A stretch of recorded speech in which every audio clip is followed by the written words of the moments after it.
When accessing the maps on a computer, Google My Maps is what you need to do. And here is the address for Google My Maps. When you click on this and look in Not Owned, the maps that you have subscribed to will be shown. Now let's have a look at the Evoker map. So the Evoker map, as with other maps, lists the goldfields that are included in the map, and you see here there's quite a few goldfields, recognised goldfields that are included in this map. Now the gold mines are being colour-coded to identify reef gold and alluvial gold, and there's other or unknown mines there too.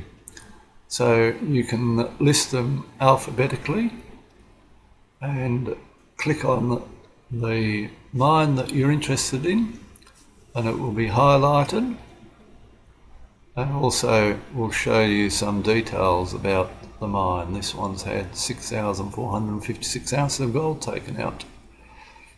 Now of course with these maps you can see it, you can view in satellite view as well, and here's the satellite view. You can zoom right down into them. So we have quite a few listed here. There's some alluvial mines, Adams Thwaites, let's have a look at that. 2,000 ounces of gold taken out of this one. And here we have a few details about the mine, which can be quite interesting.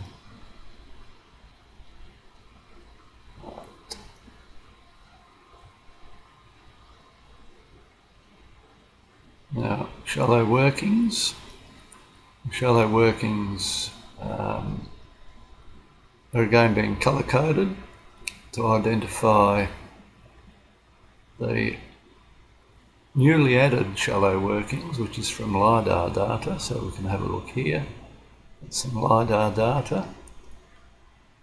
Now LiDAR data is aerial surveys, laser surveys, which identifies workings and shafts that have not been recorded on traditional maps.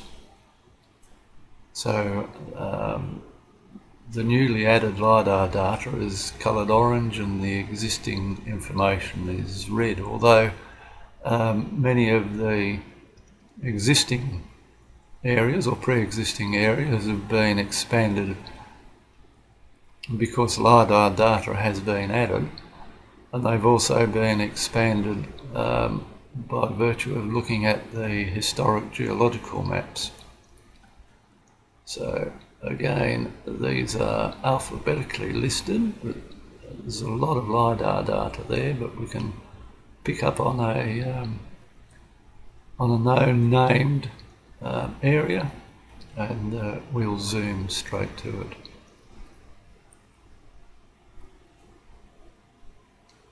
Okay.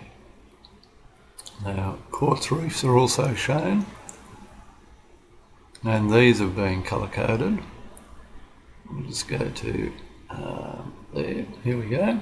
These have been colour-coded to show which quartz reefs have been worked, and blue ones, which a lot of them are worked around here. There's a few blue ones there.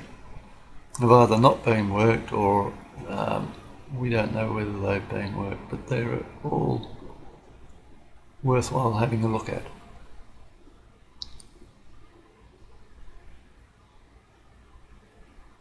So a lot of the quartz reefs have been identified using the historic geological maps, and again they're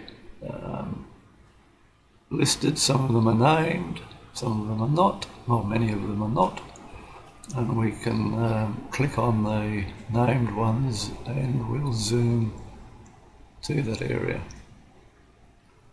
Let's have a look, see whether there's any other interesting things around. Let's have a look at shallow workings.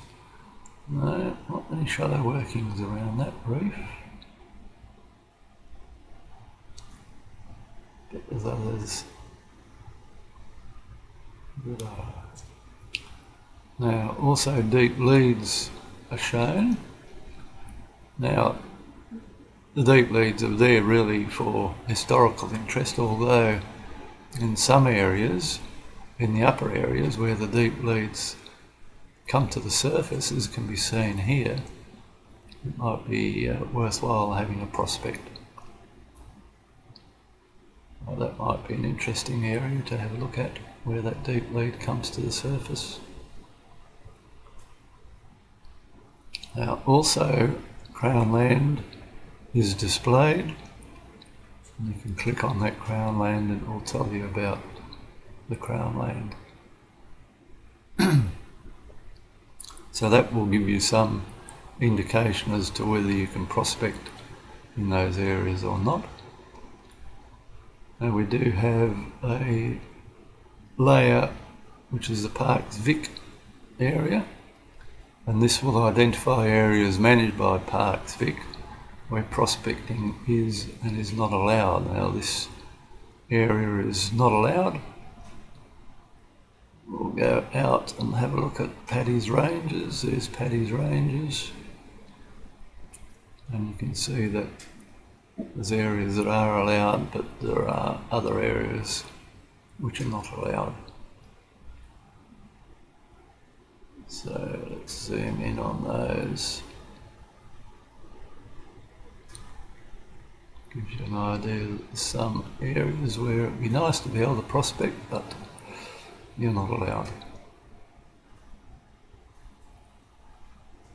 So all of the maps are similarly organised, and this is how to use them on a PC. Hope you enjoy the maps.